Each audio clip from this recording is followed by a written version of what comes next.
Le code n'a plus dit 15% ou 20% au plan national. 10% au plan national. Au plan national, mais par circonscription électorale. 20% désormais par circonscription électorale. Et non pas plus au plan national. Je pense là qu'il y a une violation de l'article 81 de la Constitution.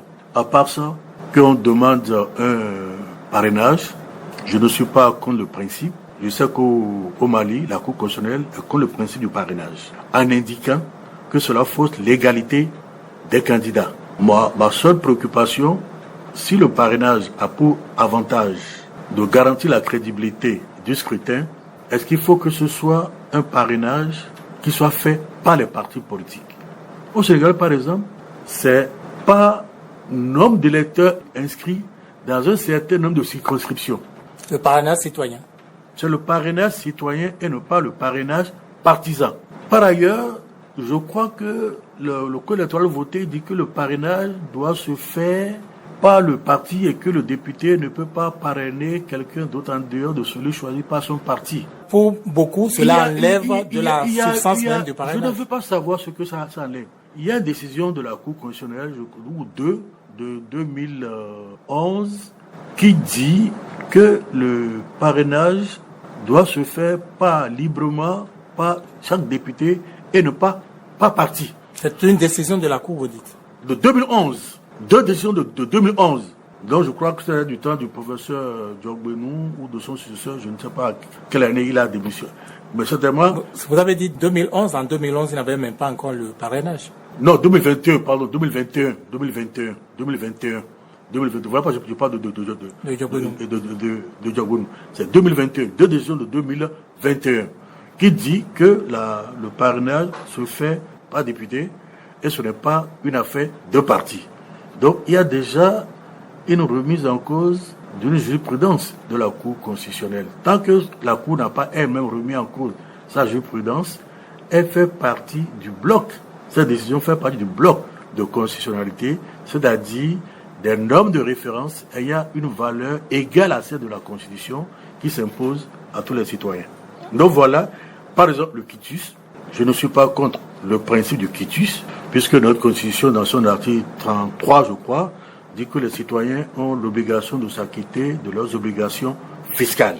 Ce que je conteste et ce qui me gêne, c'est le fait que, bien que le code ait prévu que le quitus est obtenu, est donné après une observation en une seule fois, qu'on multiplie les deux demandes et qu'on disparaisse pour ne plus donner le quitus et que des gens ont été privés de leur droit d'être candidats à l'élection. Heureusement que la dernière mandature est passée outre à cette habitude de certains en oubliant que l'administration est neutre, en autorisant les gens à participer aux élections. Sinon, la démocrate aurait été exclue du Parlement. Or, le Parlement est le lieu de cohabitation et de la majorité et de l'opposition, ce qui permet que le débat se fasse dans le respect des règles qui préservent la paix. Sinon, c'est la rue qui va faire la contestation et nul ne peut contrôler ce qui se fait dans la rue. Et par conséquent, le quitus, c'est bon, mais il faut que la loi soit respectée. L'observation se fait en une fois. Si on fait une deuxième observation, la Cour doit pouvoir passer outre pour dire qu'il y a violation des règles du jeu. Parce que l'administration est neutre. Les fonctionnaires de l'administration sont payés par les contribuables et non pas par le parti au pouvoir. C'est les impôts des citoyens qui permettent de faire fonctionner l'administration et de payer les fonctionnaires. Ils ne sont pas là au service. Bonjour à tous, bienvenue. Un code électoral chrysogène, un code attentatoire à la paix, porteur de violence en 2026. Les qualificatifs abondent suite à la rélecture du code électoral au Parlement dans la nuit du 5 au 6 mars 2024. La plateforme électorale des organisations de la société civile a même clairement appelé la Cour constitutionnelle à ne pas approuver ce code. D'autres entités, aussi bien politiques ou non, disent tout le mal qu'ils pensent de ce texte adopté. À Cristal News, nous avons choisi mieux vous éclairer sur ces différentes positions. Et qui mieux aujourd'hui pour nous aider à le faire qu'un juriste professeur titulaire de droit public et de sciences politiques, spécialiste du droit constitutionnel et des relations internationales. Le professeur Théodore Olo est notre invité. ancien président de la Cour constitutionnelle. Notre invité était à la conférence nationale en février 1990, membre du Présidium puis membre du Haut Conseil de la République, HCR. Vous avez compris, nous parlerons également de cette assise historique et de ce qui reste aujourd'hui des acquis. Professeur Théodore Olo, bonjour, merci d'avoir accepté notre invitation. C'est un plaisir. Avant d'en venir au code électoral, professeur Olo, parlons de la révision de la Constitution quelques jours avant. La proposition dans ce sens a été examinée au Parlement et a échoué. Pensez-vous que vous en avez été pour quelque chose après vos multiples sorties? Je ne pense pas. Je ne suis pas député, je ne suis pas au Parlement. Je n'ai apporté qu'un éclairage. Ce sont les députés qui ont pris leurs responsabilités et qui ont fait leur choix. Il est vrai, les éclairages des uns et des autres ont permis à chacun de se déterminer pour respecter les dispositions de la Constitution. D'abord, une Constitution ne se révise pas dans la précipitation. Une Constitution est le pacte fondateur de l'État et de notre vivre collectif en harmonie, ce qui veut dire que la révision de la Constitution suppose qu'il y ait un accord avec les acteurs politiques et que les acteurs politiques n'arrivent pas à s'entendre, c'est le peuple qui tranche à travers le référendum, puisque la révision de la Constitution peut se faire après, sur notre Constitution, après sa recevabilité, soit par la voie parlementaire, soit par référendum. Donc je crois que c'est une décision responsable des députés. Et même si les uns et les autres ont pu apporter un éclairage pour orienter leur décision. Mais ce n'est pas la victoire de ceux qui ont apporté un éclairage, puisque ce n'est pas eux qui ont voté. Pour nombre d'observateurs, il y avait beaucoup de précipitation dans l'examen ou dans la proposition de cette révision de la Constitution. Il se peut qu'il y ait de la précipitation. Je voudrais simplement rappeler que la Constitution est la loi suprême de notre pays, qui est le statut de l'État. La Constitution peut être précisée ou complétée par des lois organiques. Or, notre Constitution dit que lorsqu'on dépose sur le bureau de l'Assemblée une proposition ou un projet de loi organique, il faut attendre un délai de 15 jours avant que cela ne soit étudié. Ce qui montre qu'il n'y a pas de précipitation pour étudier la loi organique. C'est à titre indicatif. Pour montrer qu'il n'y a pas de précipitation pour adopter, pour étudier une loi organique. Il faut un minimum qui est inférieure à la Constitution, puisqu'elle contribue à préciser une disposition qui existe déjà dans la Constitution. Quelquefois, la Constitution ne rentre pas dans les détails, mais renvoie à une loi organique. Déjà, pour étudier la loi organique qui va préciser ou compléter la Constitution, il faut un délai minimum de 15 jours avant que ne commence le débat. Dans ces conditions, on ne peut pas réviser une Constitution en procédure d'urgence ou en session extraordinaire. Il faut, comme on le dit généralement, laisser le temps au temps. Donc je pense que c'est déjà une erreur de penser qu'une Constitution peut se réviser dans la précipitation. La preuve, après la révision de 2019 qui a été faite dans la précipitation, puisque ça a été fait en procédure d'urgence, ce qui est contraire à l'esprit et à la lettre de la Constitution, on voit aujourd'hui qu'il y a des choses qu'il faudrait forcément corriger. Ça devait inspirer les acteurs politiques à se dire qu'une Constitution a besoin d'une réflexion approfondie, d'un débat pour obtenir la plus grande adhésion avant de pouvoir la faire voter. Puisque la Constitution, ce n'est pas l'habit qui doit s'adapter aux gouvernants. C'est notre statut. Et sa finalité, c'est d'encadrer, de limiter l'exercice du pouvoir et garantir les libertés fondamentales des citoyens. Très souvent, on oublie cela. Donc je crois que l'erreur vient aussi de la précipitation qui ne permet pas d'échanger, de convaincre les uns et les autres, d'écouter aussi les préoccupations des autres avant de voir si ce qu'on veut faire répond à la lettre et à l'esprit de la Constitution. Ce n'est pas parce qu'on est au pouvoir qu'on doit se dire nous sommes là, nous allons adopter des lois qui nous arrangent. Nous travaillons pour l'intérêt général. Parce que celui qui est au pouvoir aujourd'hui peut ne pas être au pouvoir demain et pourrait être frappé par des lois qu'il a eu à voter. Notre Constitution a dit que nous sommes, dans le préambule déjà, il est dit que le peuple béninois affirme sa détermination à édifier un état de droit et une démocratie pluraliste. Est-ce que nous savons réellement ce qu'est la démocratie? est-ce que nous savons réellement ce qu'est l'état de droit? Il faut une culture juridique parce que la démocratie comporte plusieurs aspects que les gens ont tendance à ignorer.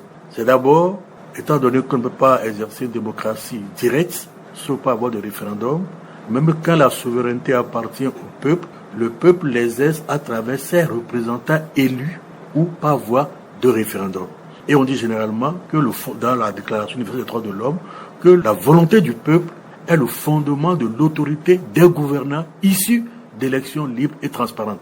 Donc, la démocratie, c'est le gouvernement du peuple par ceux à qui le peuple accorde sa confiance à travers des élections libres et transparentes, inclusives, pour exercer en son nom de pouvoir pendant un temps déterminé, d'où les mandats, ou c'est de 4 ans, ou c'est de 5 ans, renouvelables une fois ou 2 fois, ou illimité, pour œuvrer pour la prospérité collective.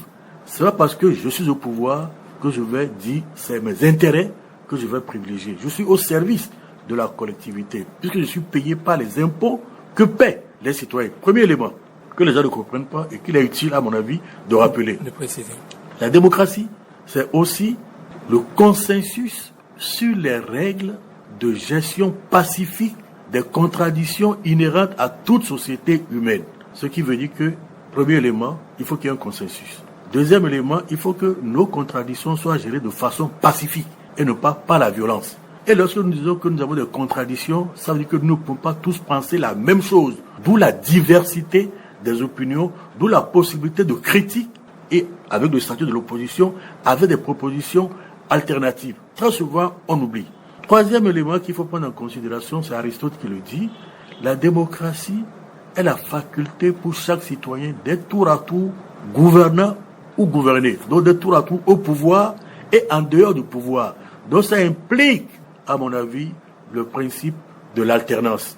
Et cinquième élément qu'il faut prendre en considération, la démocratie n'est la loi de la majorité que dans le respect des droits de la minorité. Ce qui veut dire que même lorsqu'on a la majorité, on ne doit pas ignorer les droits de la minorité, sinon on n'est pas en démocratie. Ce qui veut dire que nous n'avons pas vraiment cette culture démocratique. Nous pensons que lorsque nous avons le pouvoir, c'est pour satisfaire nos intérêts, en oubliant que nous travaillons pour l'intérêt général et non pas pour des intérêts personnels. Nos partis politiques ne font pas l'éducation de leurs militants. Nos acteurs politiques ne se donnent pas le temps de lire et de comprendre la Constitution. Alors, pour nombre d'observateurs, professeur Olo, on n'est plus en démocratie au Bénin.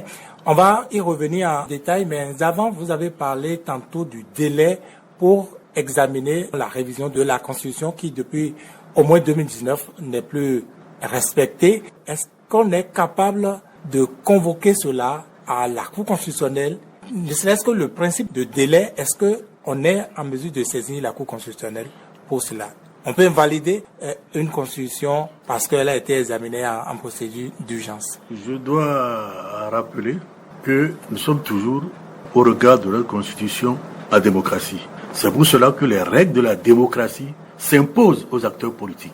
Si nous disons que nous ne sommes plus en démocratie, ça veut dire que les acteurs politiques sont libres d'exercer le pouvoir comme ils l'entendent. Maintenant que cette démocratie connaisse des bas, c'est une réalité. Mais une démocratie n'est jamais un long fleuve tranquille.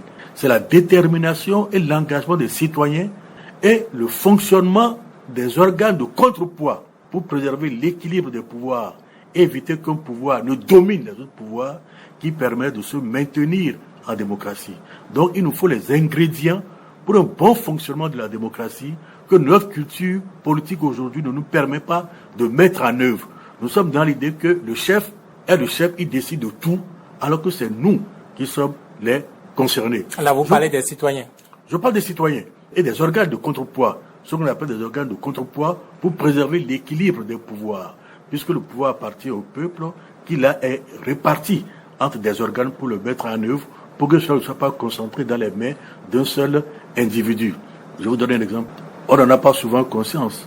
Les députés ont tendance à dire, nous sommes le Parlement, nous votons la loi, c'est notre volonté qui s'impose. Mais que dit notre Constitution? La loi votée doit être soumise au contrôle de constitutionnalité de la Cour constitutionnelle pour s'assurer que cela est conforme à la Constitution. Et c'est le peuple, et c'est la Constitution elle-même qui dit que toute loi, tout acte réglementaire, tout acte juridictionnel peut être soumis au contrôle de la Cour par pas tout citoyen pour voir si elles sont conformes ou s'ils sont conformes à la Constitution. Donc, le contrôle de constitutionnalité permet à la Cour de certifier que la loi votée par le Parlement, parce qu'elle est conforme à la Constitution, exprime la volonté du peuple souverain que les députés représentent. Mais si ce n'est pas conforme, la Cour dit que c'est contraire à la Constitution. Et lorsque la Constitution aussi précise que lorsque la décision de la Cour dit qu'une loi est contraire à la Constitution, elle ne peut pas être promulguée, elle ne peut pas être mise en application. Dans notre système à nous, au niveau de la recevabilité de la révision de la Constitution, la Cour peut être saisie. Lorsque, après la recevabilité, ça a été adopté par référendum, la Cour peut être saisie. C'est lorsque c'est adopté directement par référendum, qui est l'expression directe de la volonté du peuple souverain, que la Cour ne peut pas intervenir. Souvenez-vous, je crois que c'était en 2007 ou 2008, les députés avaient révisé la Constitution pour faire porter leur mandat de 4 ans. L'article 80 notamment. L'article de 4 ans à 5 ans, pour se l'appliquer à eux-mêmes. Mais la Cour, dirigée par Mme Bonsou, a déclaré cette révision adoptée par voie parlementaire contraire à la Constitution. Ce qui veut dire, ce qui répond à votre question, à savoir, même une loi de révision adoptée par voie référendaire peut faire objet de contrôle, ou doit faire objet de contrôle de constitutionnalité, puisque après le vote d'une loi, le président de la République, comme tout membre de l'Assemblée nationale, peut saisir la Cour pour contrôle de constitutionnalité avant promulgation et avant la réforme, la révision de 2019. Dans l'article 117 de la Constitution, il est dit que la Cour statue obligatoirement sur les lois organiques et les lois en général avant leur promulgation. Depuis la révision de 2019, on a supprimé et les lois en général. Mais l'article 121 est resté, à savoir que le président de la République et tout membre de l'Assemblée nationale est habilité à saisir la Cour pour le contrôle de constitutionnalité avant la promulgation de la loi. Ce qui veut dire qu'au jour d'aujourd'hui, les députés qui seraient contre la révision de la Constitution après son adoption, ou les députés qui seraient contre le code électoral après son adoption, sont en mesure de saisir la Cour constitutionnelle avant qu'elle ne puisse être promulguée, car la Cour va la déclarer conforme à la Constitution. C'est pour vous montrer que la Constitution prévoit des mécanismes d'équilibre pour que la volonté d'un seul individu ne s'impose pas. Elle ne peut s'imposer que lorsque la Cour certifie qu'elle est conforme à la Constitution, qui est notre pacte commun. Ce n'est pas la Constitution d'un individu, c'est la Constitution de nous tous.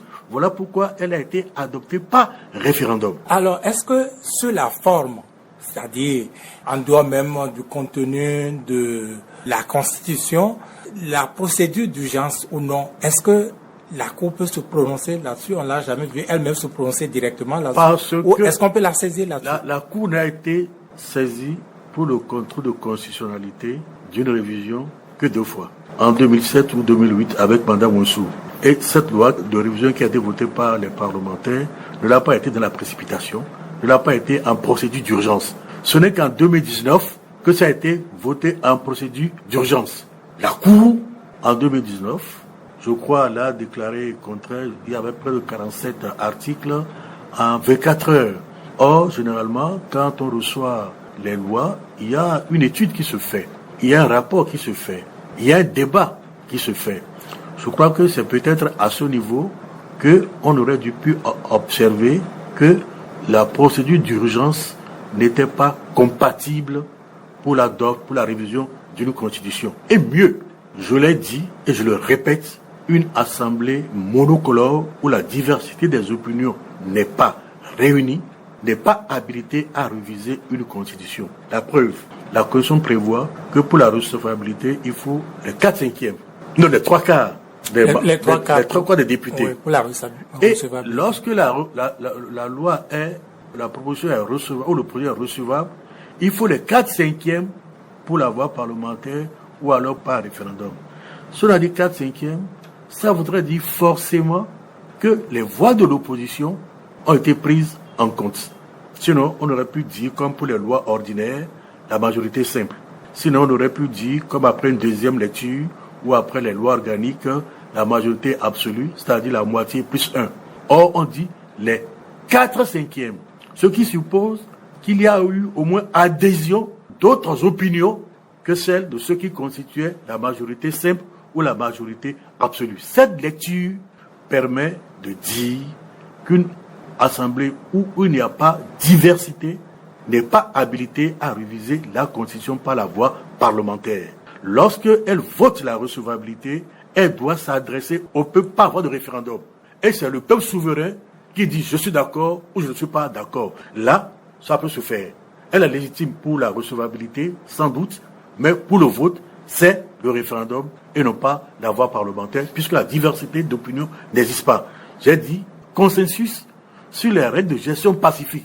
Or, le consensus suppose que les gens n'expriment pas leur opposition, que celui qui s'abstient n'exprime pas son opinion. Or, on dit généralement qui ne dit rien consent. Donc, c'est une expression de consentement, à mon avis. Donc, nous devons intégrer cette logique, parce que ça n'arrive pas qu'aux autres, ça peut vous arriver. Et demain, vous serez pénalisé. Voilà pourquoi j'apporte cet éclairage pour demain. Alors, professeur Théodore Lo, la Constitution a échoué, du moins sa révision, mais le 5 mars dernier, le 5 mars 2024, le Parlement a connu de la relecture du Code électoral. Pour nombre d'observateurs, eh bien, il s'agissait d'une manière ou d'une autre de prendre en compte ce qu'on n'a pas pu faire passer pendant la révision de la Constitution et de se venger en corsant le Code électoral par ailleurs. Vous qui avez examiné les choses de loin, quelle est votre appréciation? Vous savez, je suppose que le Code électoral fera objet d'une appréciation par la Cour constitutionnelle pour un contrôle de constitutionnalité avant son adoption. Et par conséquent, il ne m'appartient pas, en tout cas en public, de dire ce que la Cour doit faire. Je respecte la Cour, elle doit être légitime. Elle a compris que sa mission, c'est l'impartialité qui permet, par la qualité et la crédibilité, l'impartialité et la légitimité de ses décisions, elle contribue à la préservation de la paix nationale, de la cohésion sociale, de la stabilité des institutions de la République. Il y a seulement un élément qui me pose problème dans ce code électoral.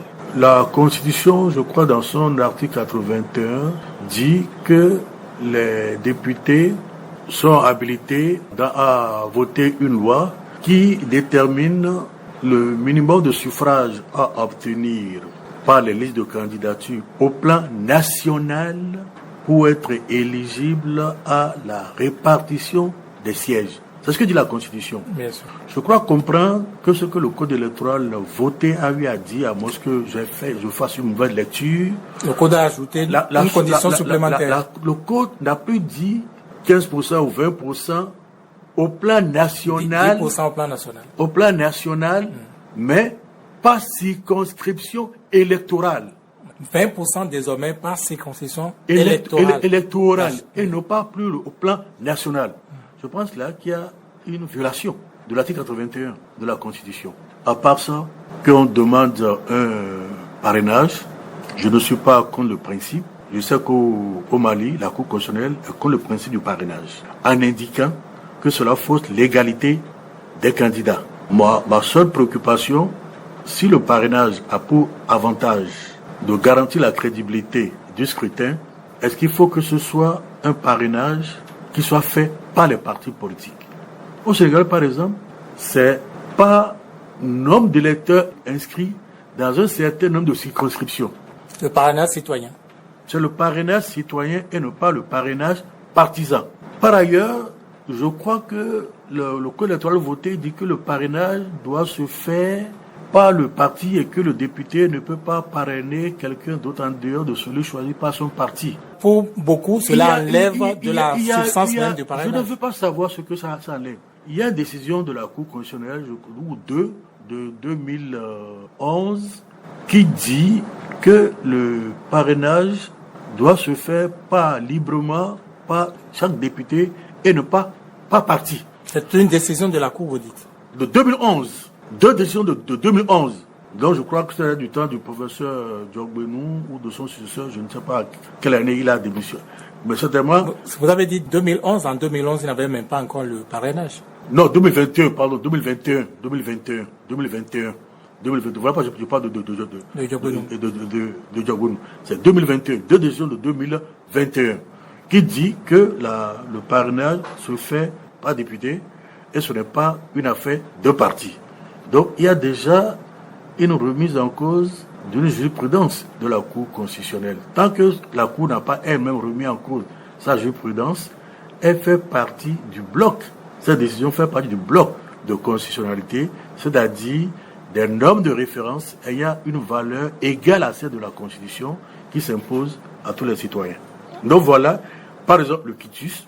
Je ne suis pas contre le principe du quitus, puisque notre Constitution, dans son article 33, je crois, dit que les citoyens ont l'obligation de s'acquitter de leurs obligations fiscales. Ce que je conteste et ce qui me gêne, c'est le fait que, bien que le code ait prévu que le quitus est obtenu, est donné après une observation en une seule fois, qu'on multiplie les deux demandes et qu'on disparaisse pour ne plus donner le quitus et que des gens ont été privés de leur droit d'être candidats à l'élection. Heureusement que la dernière mandature est passée outre à cette habitude de certains en oubliant que l'administration est neutre, en autorisant les gens à participer aux élections. Sinon, la démocrate aurait été exclue du Parlement. Or, le Parlement est le lieu de cohabitation et de la majorité et de l'opposition, ce qui permet que le débat se fasse dans le respect des règles qui préservent la paix. Sinon, c'est la rue qui va faire la contestation et nul ne peut contrôler ce qui se fait dans la rue. Et par conséquent, le quitus, c'est bon, mais il faut que la loi soit respectée. L'observation se fait en une fois. Si on fait une deuxième observation, la Cour doit pouvoir passer outre pour dire qu'il y a violation des règles du jeu. Parce que l'administration est neutre. Les fonctionnaires de l'administration sont payés par les contribuables et ne pas par le parti au pouvoir. C'est les impôts des citoyens qui permettent de faire fonctionner l'administration et de payer les fonctionnaires. Ils ne sont pas là au service d'un groupe, mais ils sont là au service de l'intérêt général. Autre condition à ajouter désormais pour voir une liste validée, en tout cas avoir donc de députés, on parle de 3/5 au moins des circonscriptions électorales à obtenir au plan national. Est-ce que nous voulons une assemblée représentative ou une assemblée monocolore? Nous devons nous poser la question en évitant dans l'immédiat de corser les règles du jeu pour arriver à un nombre limité de partis politiques. Qu'il y ait un pourcentage pour pousser les partis politiques à davantage s'unir, à se regrouper selon leur idéologie, je peux le comprendre. Mais je pense que cela doit se faire progressivement. Il est vrai, au Nigeria, par exemple, il n'y a que 2 partis, sont 220 millions d'habitants. Il n'y a que 2 partis qui animent la vie politique et qui se succèdent. Ceux qui soutiennent justement cette option disent qu'ils sont séduits par l'option des pays anglo-saxons. Oui, c'est la règle chez les pays anglo-saxons, c'est le cas de la Grande-Bretagne. Mais cela est lié à une longue culture, à une tradition que nous n'avons pas encore. Donc c'est progressivement que nous allons atteindre cette étape. Je donne souvent l'exemple. Au lendemain de la conférence nationale, nous ne nous connaissions pas tous. Mais vous avez la même idéologie qui peut donner naissance à plusieurs partis. Et je cite généralement le cas des socialistes. Vous avez les sociaux-démocrates. Vous avez le PSD d'Amoussou Bono. Vous avez l'ASD, l'Alliance pour la social-démocratie de Baudouin, de Sourou-Robert. Vous avez l'Union pour la social-démocratie de quelqu'un d'autre. 3 partis qui se réclament de la même idéologie. Pourquoi ne pas fusionner? Or, nous avons constaté que la fusion a déjà commencé. L'Union pour la nation, l'UN, déjà à l'époque par Amoussou Bruno, avait déjà regroupé un certain nombre de partis politiques, dont, je crois, le parti de Fagbou, dirigé par Kola Olé, et d'autres petits partis politiques. Et chaque fois qu'un président arrive, il y a fusion autour d'un ensemble, même si l'opposition ne fait pas la même démarche. Vous avez eu la renaissance du Bénin, quand le président Soglo était au pouvoir, qui a absorbé de petits partis qui partagent sa vision des choses. Quand Kérékou est venu, ça a été l'Union pour le Bénin du futur, qui a été aussi le regroupement de partis politiques. Quand Yahi Boni est arrivé, c'est FCBE. Quand le président Talon est arrivé, c'est l'UP et le BR. Maintenant, le PRD s'est ajouté à l'UP, ça fait Union progressiste pour le renouveau. Donc, il y a ce regroupement. Il faut maintenir ce regroupement au-delà des acteurs qui sont au pouvoir pour que ce ne soit pas simplement au pouvoir qu'on fusionne les partis. Ce qui leur permettrait, à mon avis, de peser davantage sur le champ politique. Mais ce n'est pas étape que nous pourrons y arriver parce que nous n'avons pas été élevés dans cette tradition. On peut prendre un exemple, le Sénégal qui depuis le 19e siècle connaissait déjà la démocratie dans ses 4 communes qui étaient Saint-Louis, Dakar, Gorée et Rufisque, avait des partis politiques. Quand Senghor a eu le pouvoir, la plupart des partis ont disparu. C'était un parti hégémonique. C'était le bloc démocrate socialiste. Et puis après, ça a été l'UPS. En 1976, ils ont décidé l'ouverture. Mais en disant, il faut que ce soit un parti par idéologie. Les libéraux auront leur parti politique, ça a été les WAD. Les marxistes auront leur parti, les socialistes auront leur parti, les différents autres avaient le socialisme, Senghor aussi. Je crois que c'était les Cheikh Anta Diop et autres qui avaient le parti marxiste. C'était 4 par parti. Et ensuite, c'était les socialistes qui ont dominé la vie politique. Et il y a eu d'autres partis qui sont nés. Mais de plus en plus, vous voyez que lorsque les élections approchent, il y a tendance à la fusion. Nous allons y arriver parce que ce serait une bonne chose pour animer la vie politique avec des chances de se faire entendre et d'avoir des représentants que d'aller disperser. Et nous évitons cela dans le temps en faisant des alliances pour aller aux élections. Mais une fois qu'on est au Parlement, ces alliances disparaissent, se disloquent et chacun retrouve son autonomie, ce qui ne permet pas au parti qui a été élu sur la base d'une alliance avec la confiance des citoyens qui ont adhéré à leur programme de peser sur le débat au niveau du Parlement. Et du coup, ils sont émiettés au gré de leurs intérêts.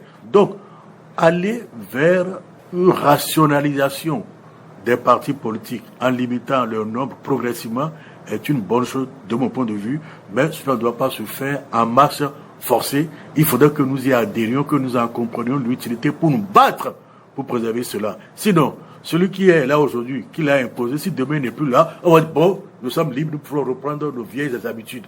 Or, même s'il n'est plus là, il faut que les gens comprennent que c'est de l'intérêt de la démocratie que nous puissions peser.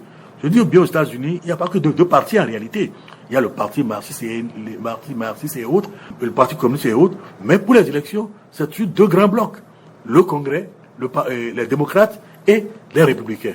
Alors, depuis l'avènement du renouveau démocratique, on a l'impression que le Bénin peine à trouver le bon système partisan. Même cette réforme, vous le constatez, vous le dites, n'aboutit pas. Qu'est-ce qu'il faudrait faire, en fait, pour imposer, n'est-ce pas, une réforme qui convienne à tous et qui soit pour l'intérêt général? Vous voyez l'erreur que nous commettons généralement. Vous venez de dire, pour qu'on impose, si on impose quelque chose, une fois que celui qui l'a imposé n'est plus là, on se sent libre. Or, qu'est-ce qu'on peut faire pour que les gens adhèrent à cette vision? L'adhésion à cette vision suppose qu'on comprenne les finalités et les objectifs et l'utilité de cette démarche. D'où le débat politique, d'où la culture politique, d'où l'éducation des citoyens qui comprennent que c'est dans leur intérêt et comme ça, ils seront prêts à se battre pour préserver cela. Si Macky Sall a reculé au Sénégal, c'est parce que les citoyens, par leur manifestation, ont trouvé qu'il n'est pas de leur intérêt que ce qui se fait là se fasse. Et le Conseil constitutionnel les accompagne dans cette démarche. On a tiré sur des gens, on a tué des gens au Sénégal, mais ils ont continué à manifester. J'ai regretté qu'il y ait eu des morts, j'ai regretté qu'il y ait eu des casses, parce que je suis pour la paix, pour la gestion pacifique des contradictions. Mais l'éducation permet aux citoyens de défendre lui-même ses intérêts quand il y a des dysfonctionnements. Or, ce sont les dysfonctionnements qui amènent quelquefois ceux qui ont la force armée de penser qu'ils sont les arbitres et les gardiens privilégiés de l'intérêt général et qui mettent fin Pensez-vous, à la pagaille. Professeur Théodore Lo, que les manifestations publiques sont une expression démocratique, j'allais me répéter, en démocratie? Vous savez, la Constitution prévoit le droit de manifester. Quand j'étais président de la Cour constitutionnelle, le président Yahi Boni, que je respecte beaucoup, qui pour moi a été correct dans le respect des règles du jeu, a voulu interdire les mercredis rouges. Il y a Diogboné et autres qui marchaient le mercredi rouge, avec la CSTB, je crois, la ZOA et autres. Bien sûr. Il m'a vu, il m'a posé la question de Monsieur le Président, il y a la liberté de manifester. Vous ne pouvez pas interdire. Vous pouvez encadrer, à savoir vous pouvez marcher de telle heure à telle heure, vous ne pouvez pas marcher dans telle voie parce que vous pouvez gêner la libre circulation des autres citoyens. Sans me prévenir, il dépose la même question à ma femme qui nous donne la même réponse alors que nous ne sommes pas consultés, nous ne sommes pas concertés. Il a respecté et les mercredis rouges ont continué. C'est une règle de la démocratie. Vous voyez, en France, malheureusement, il y a eu les gilets jaunes. Vous avez vu les agriculteurs il n'y a pas si longtemps. Ils ont manifesté non seulement en France, mais aussi à Bruxelles, contre l'Union européenne, et en Pologne, ainsi de suite. C'est une liberté.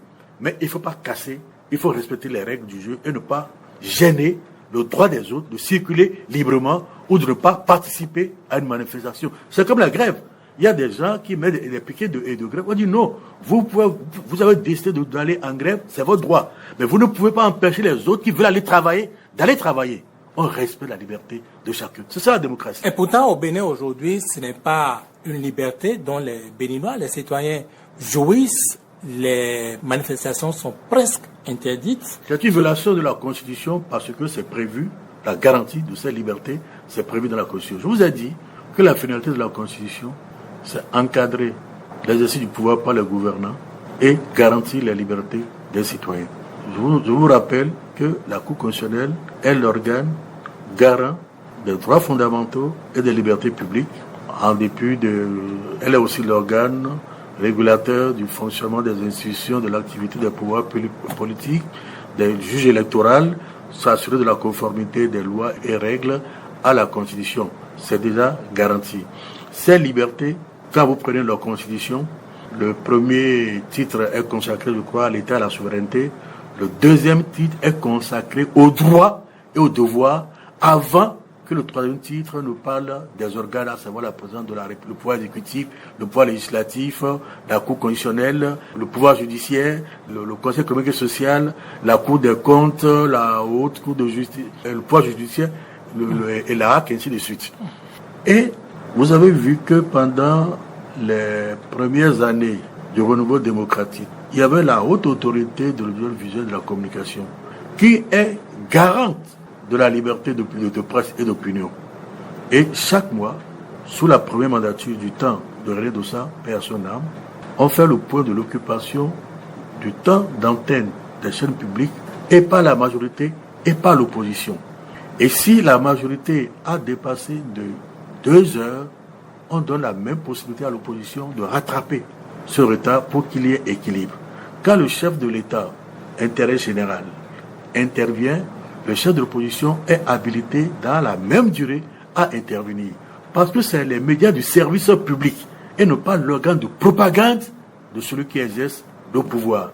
Ce sont des règles d'encadrement qui sont prévues par la Constitution. Et on a tendance à l'oublier. On a dit que nous sommes une démocratie pluraliste. Je vous ai dit ce que signifie la démocratie. Mais on oublie ce que c'est que l'état de droit. L'état de droit, c'est un état dans lequel les gouvernants sont soumis au respect des règles et les libertés sont garanties par le pouvoir judiciaire et leurs violations sanctionnées. On oublie alors le contenu de l'état de droit. On dit un état de droit, mais sans savoir ce que c'est. D'où l'utilité de comprendre le sens des mots de la Constitution. Et c'est la Cour qui veille à cela. La preuve, quand, je crois que c'est l'article 122, on peut saisir la Cour, le progrès peut saisir la Cour constitutionnelle lorsqu'il y a violation des droits fondamentaux, ainsi de suite, lorsqu'il cite qu'il y a un acte qui est contraire à la Constitution. Or, si les organes chargés de cette mission n'assument pas de façon impartiale leurs fonctions, ils contribuent au dysfonctionnement qui justifie le prétexte pour des militaires de s'immiscer dans le champ politique. Or, jusqu'à ce jour, chaque fois que nous avions des tensions, nous nous référons à la Cour constitutionnelle et quand la Cour décide, même si nous ne sommes pas d'accord, nous nous inclinons, ce qui prive les militaires de prétexte pour intervenir dans le champ politique. Et vous verrez que depuis le renouveau, depuis 1990, chaque président va au terme de son mandat. S'il est battu, il s'en va. Kérékou a été battu en 91, il est parti. Souglé a été battu en 96, il est parti. En 80, quand Kérékou est revenu en 96, après ces 2 mandats, il est parti. Même si on a dit, toujours à condition, parce qu'on avait la crainte qui ne modifie la Constitution. Quand Yahi Boni est venu, il avait voulu modifier aussi la Constitution pour introduire la Cour des comptes. Par exemple, en tenant compte des directives de l'UEMOA, mais par peur de la modification de la Constitution au regard de la limitation des mandats, il y a eu beaucoup de résistance. Et à l'époque, de façon pertinente, des gens censés disaient que même pour changer une virgule, il faut consulter le peuple, ce qui est juste. En 2016, le président Talon est arrivé, il a pris l'engagement de faire ces 2 mandats, parce que les Béninois ont toujours peur de la modification de la Constitution. Dans la révision de 2019, même si je suis contre la forme, il y a au moins des choses positives. Le fait de dire que nul ne peut de sa vie faire plus de 2 mandats.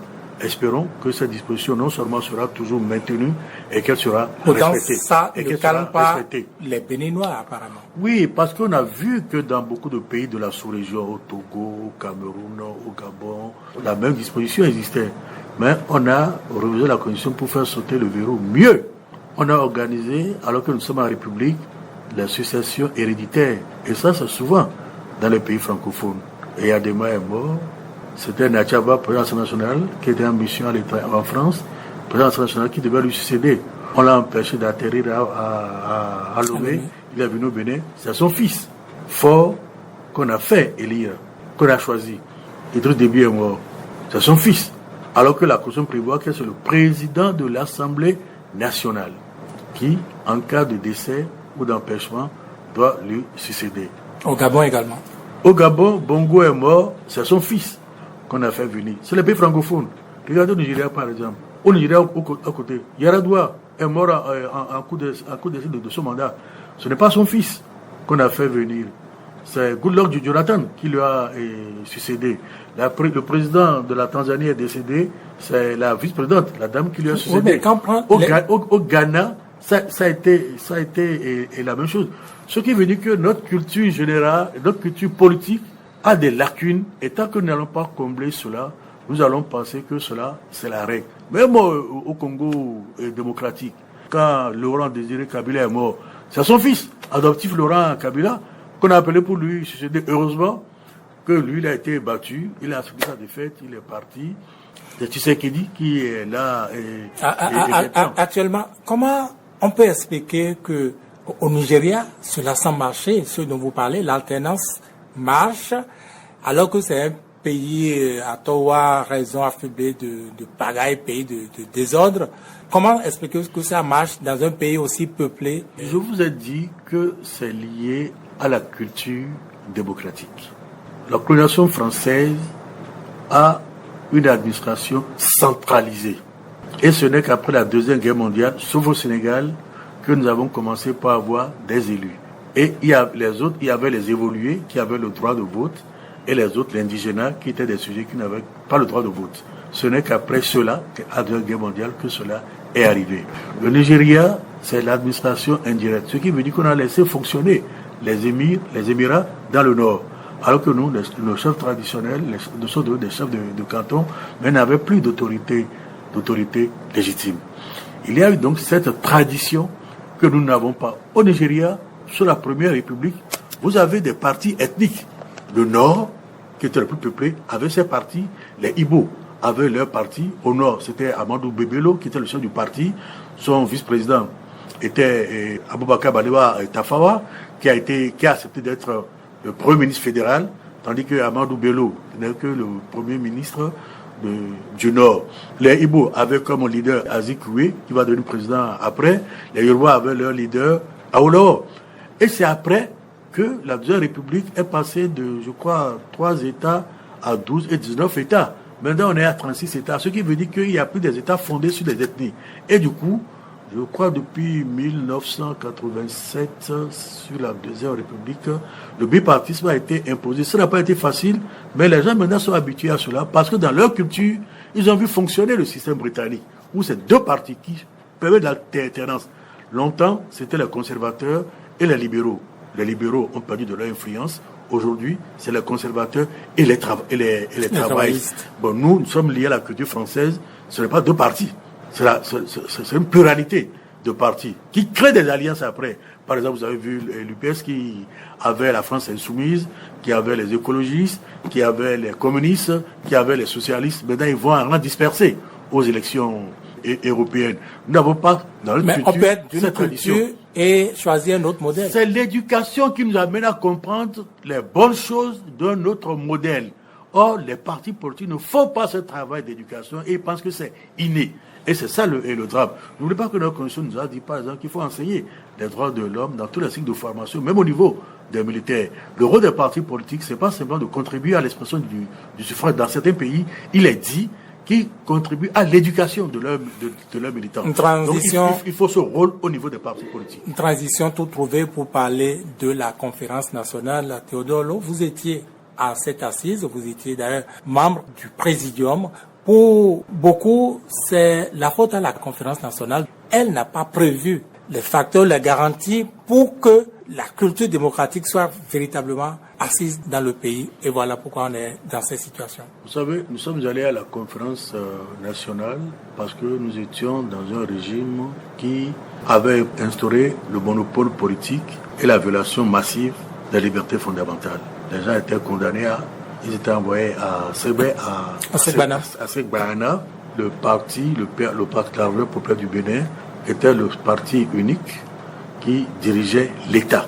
La préoccupation avec la souveraineté, c'est de retrouver la garantie des libertés fondamentales, l'équilibre des pouvoirs et le pluralisme politique. Voilà pourquoi dans le préambule de la Constitution, il est dit notre volonté d'édifier un État de droit et de démocratie pluraliste. La Constitution prévoit sa révision. Si ceux d'une génération, compte tenu de leurs préoccupations, n'ont pas pris en compte certaines préoccupations, les nouvelles générations, compte tenu de leurs aspirations légitimes, peuvent toujours réviser cette Constitution. Je rappelle que la Constitution des États-Unis date de 1787, plus de 2 siècles. C'est la même condition, mais qui est chaque fois amendée en tenant compte des évolutions. Au départ, il n'avait pas inscrit dans la Constitution la limitation des mandats. Mais chaque président a respecté 2 mandats, dont le premier président, George Washington. On a tout dit pour qu'il fasse un 2e mandat, il a refusé. Quand Roosevelt a été élu en 1932, il y a eu la guerre. Et il était au cours de son 2e mandat, quand la guerre a éclaté. On l'a laissé au pouvoir pour avoir un 3e et un 4e mandat à cause de la guerre, parce qu'on ne change pas le capitaine en pleine campagne. Mais immédiatement, quand Truman, qui était son vice-président, lui a succédé après sa mort, ils ont modifié leurs conditions, ils ont inscrit dans la Constitution la limitation des mandats. Ce qui veut dire que ce qui n'avait pas été fait au lendemain de la Convention nationale peut être fait aujourd'hui. Voilà pourquoi j'ai dit qu'au Sénégal, dans leur Constitution, il est dit que les partis politiques doivent éduquer leurs militants. Pourquoi, dans le rôle des partis politiques, au lieu simplement de dire contribuer à l'expression du suffrage, animer la vie politique, pourquoi ne pas dire, par exemple, éduquer leurs militants, encadrer leurs élus, même s'il n'y a pas de mandat impératif. Nous avons reconnu la liberté dans la Constitution, mais il n'y avait pas un statut de l'opposition. Et pourtant, je crois qu'en 2012, il y a une loi qui pose statut de l'opposition, qui indique que l'opposition a le droit de critiquer le programme du gouvernement en place, mais en faisant des propositions alternatives pour l'alternance. Ce n'est pas simplement de critiquer, mais qu'est-ce que tu proposes pour l'éclat du peuple? Pour faire juste cette parenthèse, oui. Cette loi que vous citez, eh bien, elle n'est pas tout à fait appliquée, puisque à ce jour, on n'a jamais permis au chef de file de l'opposition de jouir des avantages liés à son statut, à son poste. Est-ce qu'il n'y a pas des organes qui sont habilités à respecter la loi quand la loi n'est pas respectée par les gouvernants? Qui a saisi la Cour? C'est la Cour qui va se saisir elle-même. Vous avez des droits qui ne sont pas observés, mais c'est la Cour qui est juge. Chaque fois que des gens ont été arrêtés de façon arbitraire, la Cour a toujours été saisie, en tout cas jusqu'à une certaine période, et décide lorsqu'il y a violation. Il est vrai, quelquefois les décisions de la Cour, surtout depuis quelque temps, ne sont plus respectées. Mais ce n'est pas la Cour qui exécute les décisions de justice. C'est une prérogative du chef de l'État. Aujourd'hui, la réflexion se mène. Est-ce qu'il ne faut pas donner la possibilité au pouvoir judiciaire, il ne faut pas lui donner les moyens de faire exécuter ces décisions? Or, le chef de l'État peut être sanctionné pour non-respect de la Constitution. Pour quelle sanction? Je vais vous donner quelques exemples qui sont prévus dans la Constitution.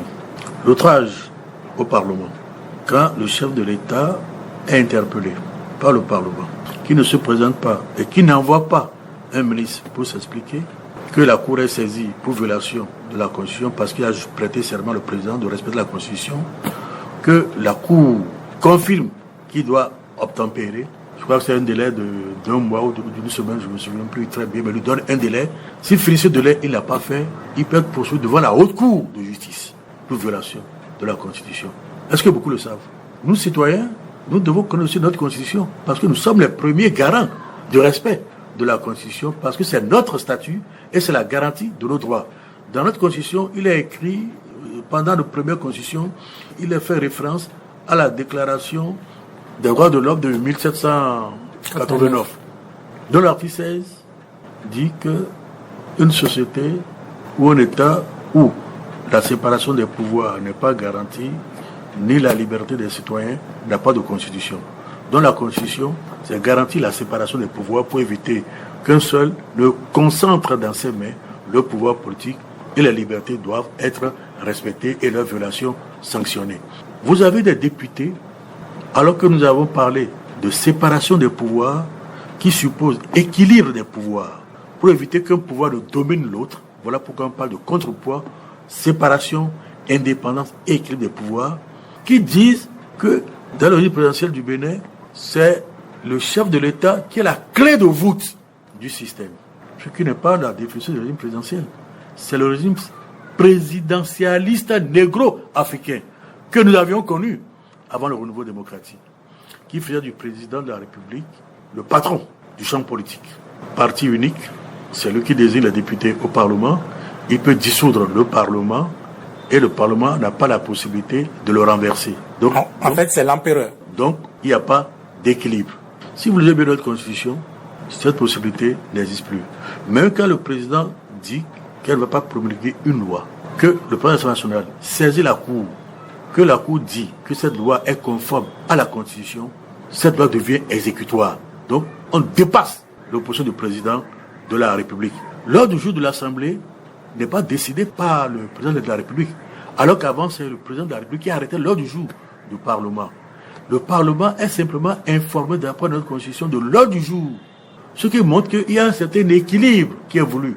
Mais si ceux qui sont du pouvoir législatif, qui doivent servir de contrepoids, disent eux-mêmes que c'est le chef de l'État qui est le patron, ça veut dire que notre culture juridique ne nous permet pas de faire fonctionner un régime démocratique. Le professeur Théodore Lo, à la veille des grandes échéances à l'Assemblée nationale pour le vote des lois d'une certaine ampleur, d'un certain niveau, on voit à chaque fois des réunions présidées par le chef de l'État, des réunions des parlementaires. Est-ce à dire que c'est une violation de la Constitution? Non, ce n'est pas une violation de la Constitution, parce que la démocratie suppose le dialogue. Mais cela brise le principe de séparation des pouvoirs. Je n'ai pas fini, monsieur. Suppose le dialogue. Le statut de l'opposition prévoit que le chef de l'État rencontre les chefs de l'opposition pour des questions d'intérêt général ou pour des questions d'ordre international. Et vous avez vu la tradition également dans les grandes démocraties, à des moments donnés, le chef de l'exécutif reçoit les chefs des différents partis politiques. La dernière fois, ça s'est passé à l'Élysée. On a voulu exclure même le Rassemblement national. C'est une tradition. C'est un échange. Mais dans l'exercice des prérogatives, chacun assume sa responsabilité. La preuve, le mandat n'est pas impératif. Ce qui veut dire que le chef de l'État ne peut pas donner des injonctions à ses députés. Les démocrates ont été reçus par le chef de l'État par rapport à la révision de la Constitution. Même que les démocrates ont été obligés de voter dans le sens voulu par le chef de l'État. Je crois qu'ils ont assumé leur responsabilité. Vous avez des députés, même du groupe parlementaire, qui relèvent de la moelle présidentielle, dont les Soweto et autres, mais qui ont voté contre, et publiquement. Parce que ce n'était pas un vote secret. Le mandat n'est pas impératif. Le chef de l'État peut consulter. Mais est-ce que les députés ont obéi? C'est ça la nuance. Il est dit que pour le code électoral, l'examen du code électoral, il a donné clairement des consignes et c'est ces consignes qui ont été respectées. Je ne crois pas. Les médias ont écrit ça. Les médias ont écrit cela, mais consulter n'est pas interdit. Les échanges, ce n'est pas interdit. C'est pour ça qu'on parle de gestion pacifique, des contradictions. Mais est-ce que les députés ont voté, même quand vous dites que le code électoral, les conseils ont été respectés, je crois que pour la mouvance 681, si mes souvenirs sont exacts, c'est 71 députés qui ont voté pour. Ce qui veut dire que tout le monde n'a pas respecté. Chacun a dû avoir voté selon sa consigne. Et ils l'ont assumé, puisque ce n'était pas un bulletin secret. Chacun montrait son bulletin. Donc, consulter, c'est une tradition démocratique. Mais c'est comme dans notre tradition. On dit en Fongbe, on ne refuse pas l'appel. C'est ceux qui suivent l'appel qu'on peut refuser. Donc, consulter fait partie du jeu démocratique. Mais suivre maintenant des consignes, c'est autre chose parce que le député n'a pas un mandat impératif. Beaucoup d'acteurs appellent aujourd'hui à des assises. Ils demandent à ce que les Béninois se rasseyent pour examiner leur vivre ensemble et repartir sur de nouvelles bases, notamment une nouvelle constitution, par exemple. Ce n'est pas une nouvelle constitution qui va régler le problème. Excusez-moi, vous avez un individu qui a une jambe tordue, on lui donne un pantalon, il le porte, il dit ah non, il faut que ça ne me convient pas, il faut que je porte un autre pantalon, on lui fait un nouveau pantalon. Mais tant que la jambe tordue n'est pas redressée, ce sera la même chose. Si vous faites une nouvelle constitution et que nous n'avons pas la culture démocratique, ce sera toujours la même chose. Parce que personne ne se donne la peine de lire la constitution. Combien de citoyens, combien d'acteurs politiques se sont donné le temps, non seulement de lire la constitution, mais de se la faire expliquer par ceux que sont des spécialistes de la question. Moi, je me souviens quand on a eu notre première mandature à la Cour constitutionnelle de Sorobert en 2008. Pour la première élection, nous avons fait un séminaire d'appropriation des tests et nous avons fait venir des anciens de la Cour constitutionnelle pour nous informer sur les mécanismes et nous aussi, nous avons à notre sein des expertises pour nous expliquer les règles et du jeu. Combien de parlementaires se sont donné l'appel au niveau de leur parti de s'expliquer la Constitution, de savoir quelle est leur mission au Parlement.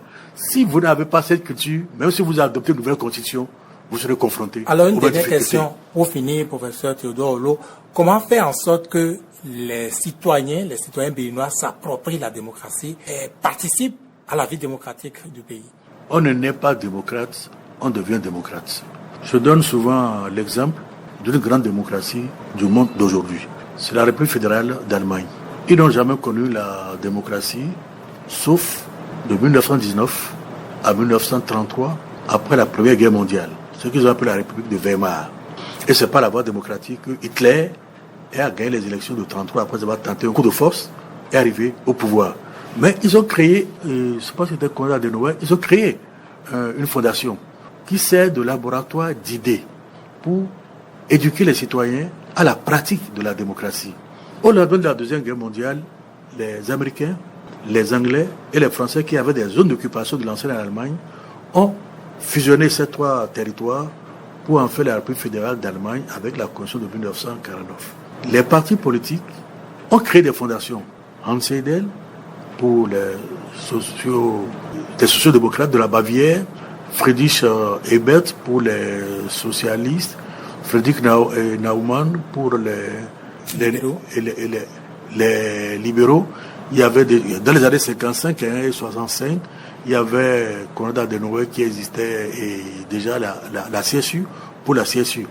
Ce sont ces fondations qui ont éduqué les Allemands à la connaissance, à l'appropriation des règles de la démocratie et de l'exigence de l'état de droit. Et vous verrez que ces mêmes fondations apportent leur contribution à des organisations de la société civile ou à des partis partenaires pour faire des séminaires de formation à la pratique démocratique. Parce que ne n'est pas démocrate. Il faut l'éducation. Vous êtes un homme, en pleine forme, vous allez sur un terrain de football, vous allez dire je vais jouer au football. Mais il y a des règles qu'il faut respecter quand on joue au football. Il faut l'apprendre. Vous êtes né, vous avez une bouche, vous avez des yeux, mais vous ne savez pas lire, vous ne savez pas écrire. On a dû vous apprendre comment écrire. On vous a dû apprendre comment lire. Donc, nous aussi, nous avons besoin de cette éducation. Il y en a qui, dans leur jeunesse, ont milité dans des organisations clandestines ou quand on était étudiants, ils connaissent un peu les règles de fonctionnement. Les gens comme les Dosso Robert et autres, ils ont eu à militer. Moi aussi, dans la clandestinité, j'ai eu à militer.